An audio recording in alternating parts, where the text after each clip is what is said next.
Commencer ? Oui. Donc on va se présenter. Donc Ludovic Bonneau, moi je suis médecin psychiatre à l'hôpital Marius Lacroix de La Rochelle et je suis responsable de la filière de réhabilitation psychosociale. Et moi donc je suis Hugues Monjaret, je suis infirmier en pratique avancée dans cette même filière de réhabilitation psychosociale. Donc on va vous présenter donc une nouvelle équipe mobile de détection et de suivi intensif des psychoses émergentes. Alors nouvelle équipe parce qu'on a débuté le 3 octobre précisément, donc on est vraiment en phase encore de rodage, hein, et on va vous présenter un petit peu ce qu'on a mis en place.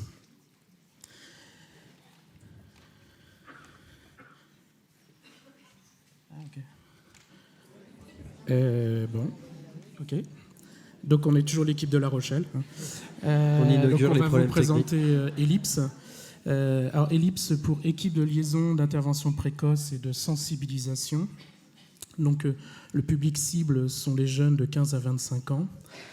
2 niveaux de prise en charge, une prise en charge de psychiatrie préventive, détection des patients, des personnes à ultra haut risque de transition vers la psychose, et puis une démarche de psychiatrie intensive.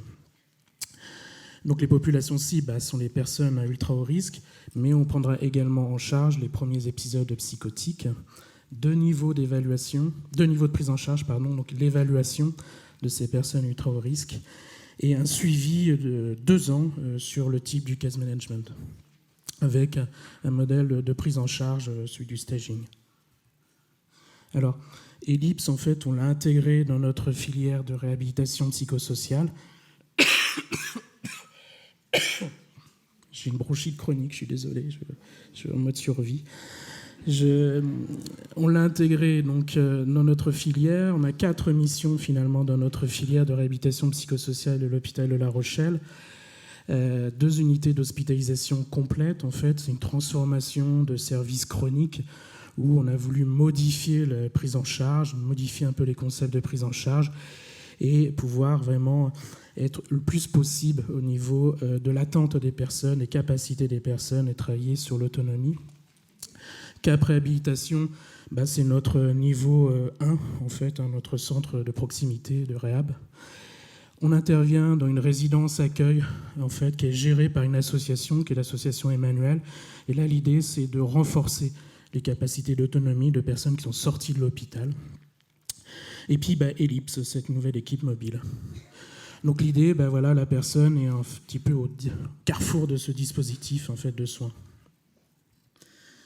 Alors l'intérêt d'une prise en charge précoce, là j'ai repris quelques vignettes des présentations du professeur Krebs, voilà.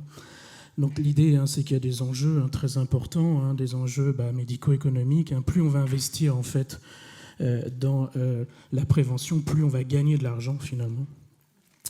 La période de l'adolescence, fin d'adolescence et 15-25 ans, c'est vraiment une période cruciale. On peut faire énormément de choses, beaucoup d'opportunités. Et donc c'est vraiment une période où il faut agir au maximum. Et on se rend compte dans notre quotidien que c'est vraiment une période qu'on laisse un peu à l'abandon. Des stades cliniques plutôt que des catégories pour adapter les prises en charge. On a essayé de mettre notre modèle le plus possible dans ce qui est présenté comme étant une opportunité de prise en charge adaptée. Et puis s'interroger sur les déficits fonctionnels de manière précoce. Alors, pourquoi intervenir précocement ?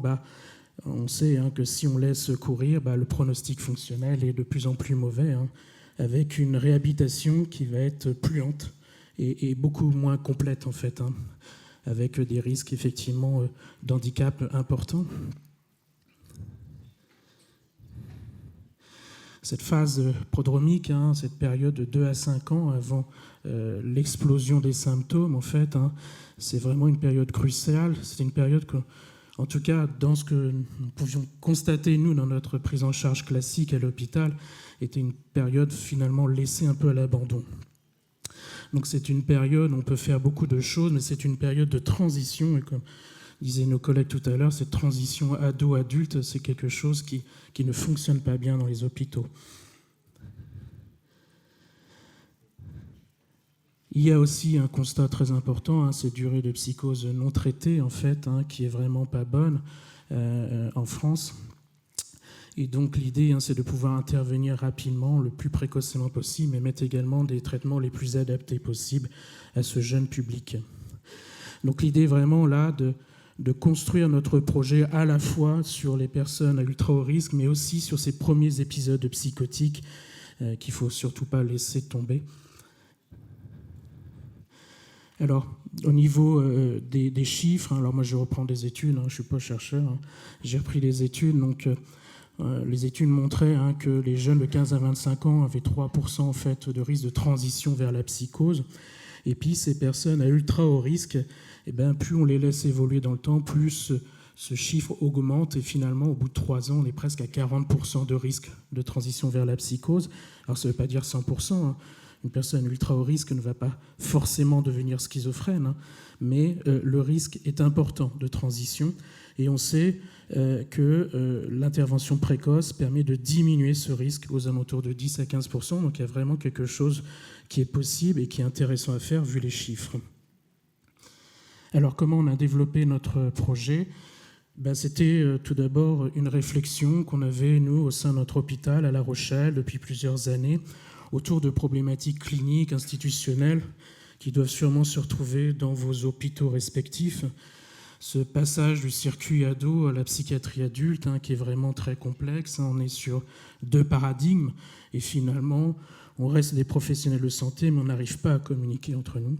Et donc, on a un blocage qui existe, avec des moyens différents entre les ados et les adultes, des prises en charge et des réflexions différentes. Le constat qu'on avait dans notre hôpital, c'est qu'il y avait une grande latence des prises en charge neurocognitives. On ne pensait pas évaluation du handicap fonctionnel. C'était vraiment quelque chose qui n'était pas réfléchi en fait dans notre prise en charge. Des neuropsychologues, on n'en a eu qu'à partir de 2019, à la création de notre centre de niveau 1. Auparavant, il n'y avait pas du tout de neuropsychologue. Donc c'est vraiment quelque chose de nouveau pour un hôpital, vous voyez, comme le nôtre. Après, peut-être que chez vous c'est différent, mais pour nous c'est vraiment nouveau. Et inculquer cette culture de réflexion autour du handicap, c'est quelque chose qui est long, qui n'est pas évident.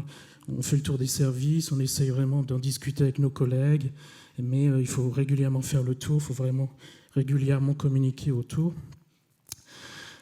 On avait constat des appels à l'aide des familles pour lesquels on ne pouvait pas répondre, et ça c'était vraiment quelque chose de très délicat, qui était vraiment très pénible. Et les familles nous alertaient les urgences, alertaient les CMP, alertaient les soins, les médecins généralistes en demandant d'intervenir auprès de leurs jeunes. Ils se rendaient compte qu'il y avait un dysfonctionnement, le jeune ne va plus en cours, le jeune s'isole, le jeune voilà.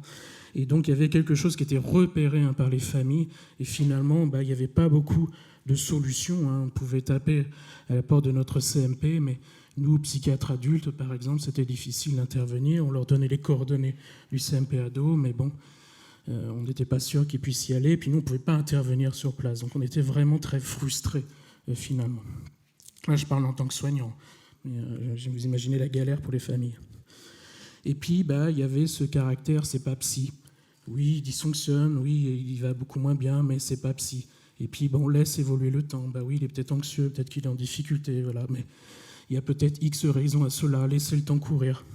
Et non, finalement, l'idée de faire une évaluation est quand même intéressante pour justement ne pas laisser le temps courir, qui est une des problématiques chez les personnes à ultra haut risque. Alors, nous, dans notre réflexion, c'est aussi basé sur le développement des équipes mobiles en France. On avait fait venir Laurent Lecardeur, qui avait monté à Caen à l'époque cette équipe mobile. Donc il nous avait montré un petit peu son fonctionnement. Donc on s'était beaucoup inspiré de son travail. On a regardé un petit peu ce qui se passait en France. L'équipe DIP à Limoges, Dijon, Paris bien sûr, Nancy. On s'est un petit peu renseigné sur ce qui se passait en France. Et puis on a trouvé les modèles plutôt sympas, intéressants. Et donc on s'est dit pourquoi pas nous. Donc on a présenté en fait notre projet au FIOP 2021. On a été lauréat. Alors c'était une bonne saison, puisque sur 42 lauréats, il y en avait 12 qui concernaient des équipes mobiles d'intervention précoce. Donc on était bien un peu dans ce qui était attendu finalement. Donc un financement, vous savez, pour les FIOP reconductible sur 2 ans. Donc ce qui a permis la mise en place de l'effectif suivant, donc un effectif finalement assez faible, hein. Mais c'est notre démarrage. Donc un 0,5 équivalent temps plein en psychiatre, 2 équivalents temps plein infirmiers qui sont répartis sur 4 infirmières. En fait, il n'y a pas une infirmière qui a un temps complet. Un 0,5 neuropsycho, 0,2 assistante sociale, secrétariat et cadre. Et donc, grâce à cet effectif, voilà, mis en place, à nous de construire maintenant les choses. Donc on a voulu vraiment avoir une offre de soins nouvelle, mais qui était vraiment différente de ce qui était proposé par l'hôpital. Donc notre objectif, c'était vraiment de se démarquer de l'hôpital, et notamment l'hôpital Marius-Lacroix, hein, qui est un terme, vous, ça ne veut peut-être rien dire, mais à La Rochelle, ça fait peur. Et donc, voilà, on a vraiment voulu s'écarter de cet univers-là. Donc l'idée, hein, c'est de vraiment aller chez le jeune le plus possible, le recevoir sur des terrains neutres, mais surtout pas à l'hôpital, qui ne rentre surtout pas dans une filière classique, que ce soit un CMP ou un hôpital de jour, voilà, qui ne mettent pas les pieds dans notre hôpital. On a construit notre équipe, mais nous sommes des personnes qui ont l'habitude de prendre en charge des adultes, en fait. Nous venons tous de la psychiatrie adulte. Là aussi, par rapport à nos difficultés de communication avec nos collègues qui s'occupent des adolescents, puisqu'ils n'ont pas voulu rentrer dans ce programme-là. Donc nous, on va le monter, on n'est pas formé spécifiquement aux adolescents, mais on va construire le projet parce que pour nous, il est très important. Donc détecter les personnes ultra haut risque. Donc on essaye de se former le plus possible à des techniques d'évaluation comme la CARMS. Donc là, pour le moment, il y a 3 personnes formées à la CARMS dans notre équipe. Donc l'idée, hein, c'est de pouvoir passer cette technique et de pouvoir après identifier des personnes à haut risque en fait de développement, de transition vers un état psychotique, donc des personnes vulnérables ou des psychoses atténuées, ou des personnes qui ont fait des symptômes psychotiques francs, mais sur une période courte de moins de 7 jours, hein, qu'on appelle les blips.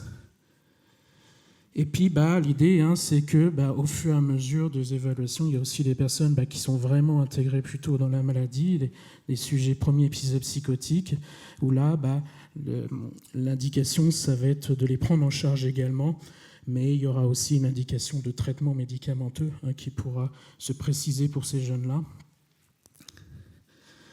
Donc là, j'ai repris des tableaux des présentations du professeur Krebs, hein, mais c'est vraiment cette période cruciale, hein, où on peut vraiment intervenir. Donc on s'est formé à la CARMS, c'est vraiment un outil très pratique, mais très long, très structuré, qui nécessite plusieurs rencontres avec le jeune avant de pouvoir le mettre en place, d'échanger après au sein de l'équipe pour vraiment être en accord sur nos critères d'évaluation. Donc on a mis tout un protocole de synthèse au sein de notre équipe, d'organisation.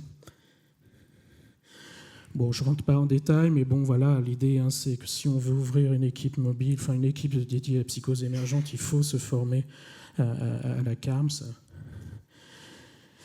Donc il y a des indicateurs, hein, qui vont être retrouvés en fait dans cet outil qui nous permet d'identifier en fait des personnes qui peuvent avoir des prodromes. Et puis après, on arrive à faire des scores totaux, hein, et puis après qui nous permettent d'orienter. Alors c'est vraiment une aide, hein, voilà. Mais c'est quand même très intéressant. C'est à moi ? Donc c'est à moi.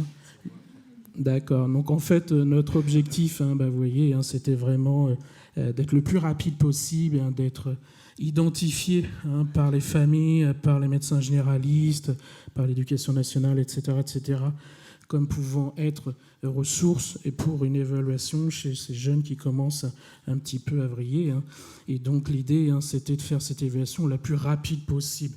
On se donne pour impératif de pouvoir répondre dans la semaine.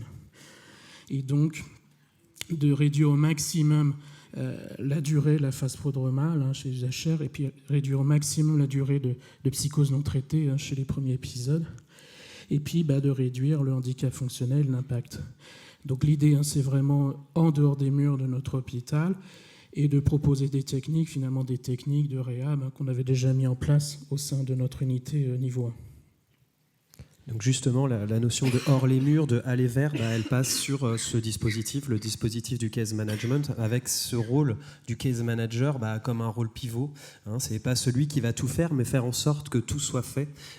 Et l'objectif, que ça soit cet interlocuteur privilégié du jeune et de sa famille, avec l'idée, dès le début de la rencontre avec ce jeune, d'être dans cette construction de l'alliance, avec cet objectif de coordonner les objectifs, le parcours de soins, d'être un avocat, d'avoir une posture d'advocacy auprès de toutes les personnes qui gravitent autour de ce jeune, et donc de l'aider à travailler autour de son projet individualisé, avec l'idée il faut qu'il soit mobile, disponible, qu'il ait ses soft skills, ses attitudes, ses compétences relationnelles qui l'aident à rentrer en contact avec la congruence, l'authenticité, la curiosité, etc.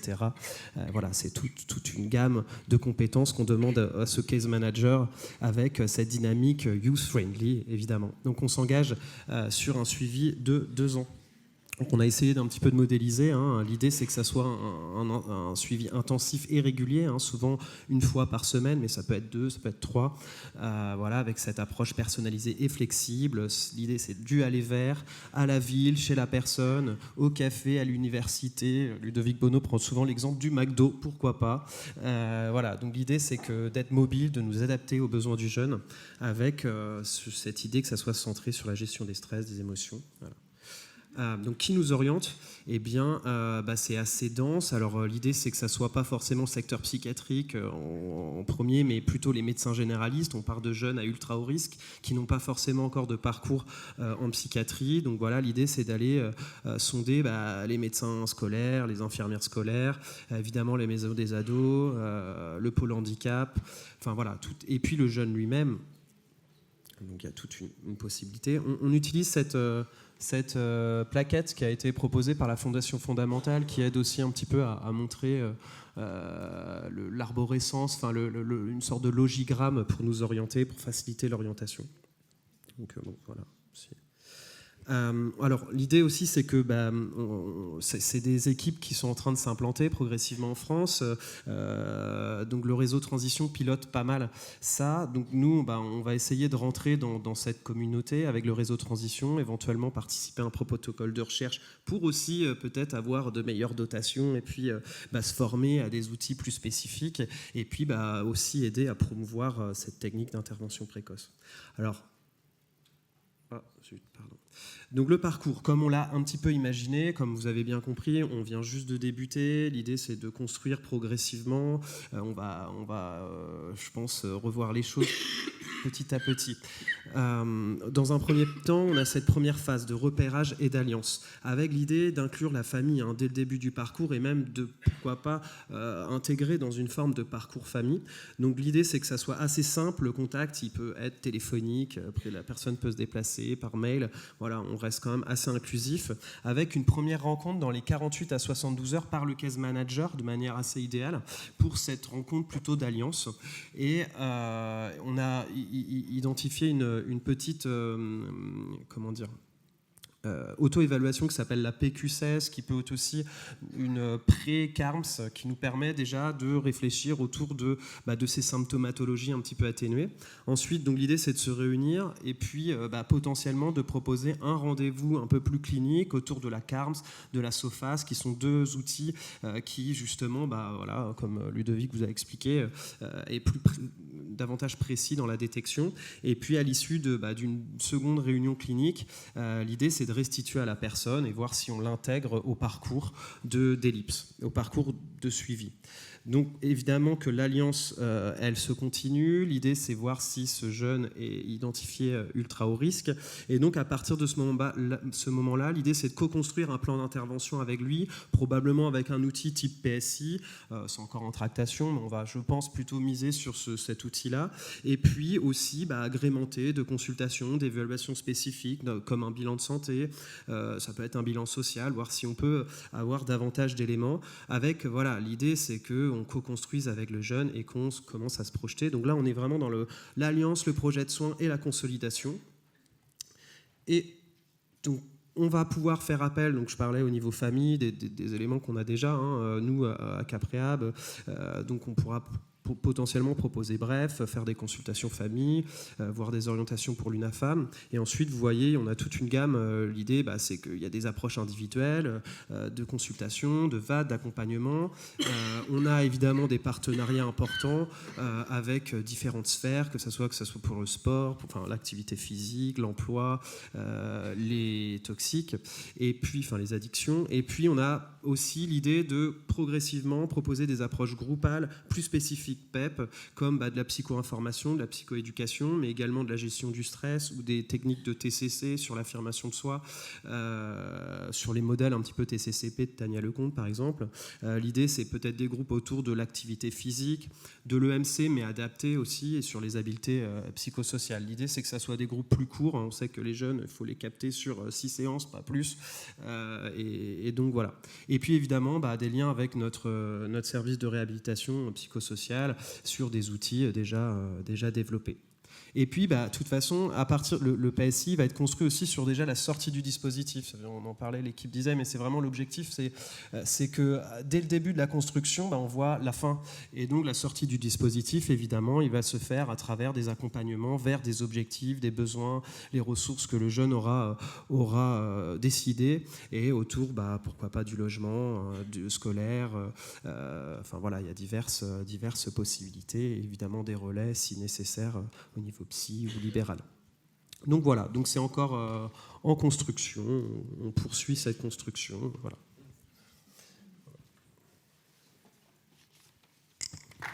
Merci.